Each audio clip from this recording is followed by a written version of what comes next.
আমরা সিনেমার কথা বলি। সাবস্ক্রাইব করুন আমাদের চ্যানেল, বেল আইকনে ক্লিক করতেও ভুলবেন না। ঢাকাই ছবির মাস্টার মেকার বলা হয় মালেক আফছারি।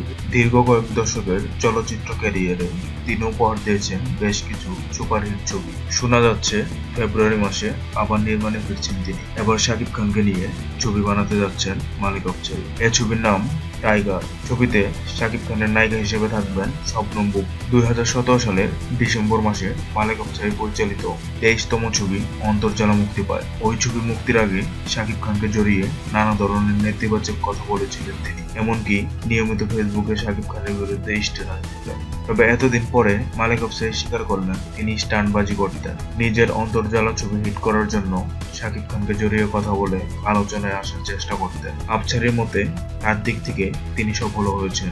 নিজের ফেসবুকে এক স্ট্যাটাস দিয়ে মালেক আফছারি লিখেছেন, লোকে বলে শাকিব খানকে নিয়ে ছবি বানাবো না বলে আবার কেন বানাচ্ছি। উত্তর সহজে দিতে চাই, ওই সময়টা ছিল অন্তর্জালা ছবি রিলিজের কাছাকাছি। জায়েদ খানকে আলোচনায় আনার জন্য শাকিব খানকে জড়িয়েছি বিভিন্ন স্ট্যাটাস দিয়ে। তখন নির্বাচন চলছিল। শাকিব খান বেকার বলে দ্বন্দ্বে জড়িয়ে যায়। আমিও ভেলকিবাজিতে জড়িয়ে যাই আমার ছবিকে আলোচনায় আনার জন্য।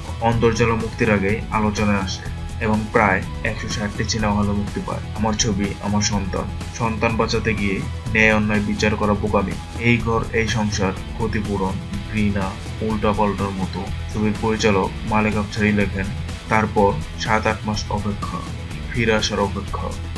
মনে মনে প্রতিজ্ঞা করলাম যদি সিনেমায় ফিরি শাকিব খানকে নিয়ে ফিরবো। আমার প্রচন্ড বিশ্বাস ছিল খান সাহেব আমাকে ডাকবেন। ঠেকাও মস্তান, হীরাচনি পান্না, মনের জেলা, ফুল অ্যান্ড ফাইনাল আমরা একসাথে কাজ করেছি। হিরো আমাকে ভালো করে জানে, আমিও হিরোকে বুঝি, তাই মন বলছিল সব বলে আমরা আবার একসাথে কাজ করতে পারবো। অপেক্ষার শেষে এসে আজ সব বাস্তব। মালেক আফছারি ভাষায় শুধু হিরো হিরোইনের জুটি নয়, শাকিব খান ও মালেক আফছারির জুটিও অনেক লাকি। কারণ আমাদের আগের ছবিগুলো সুপারহিট।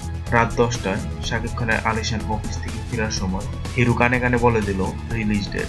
গাড়িতে উঠে প্রযোজক ইকবাল সাহেবকে বললাম, আপনার জন্য শাকিব খানকে ফিরে পেয়েছি, ধন্যবাদ দোস্ত কথা রাখার জন্য।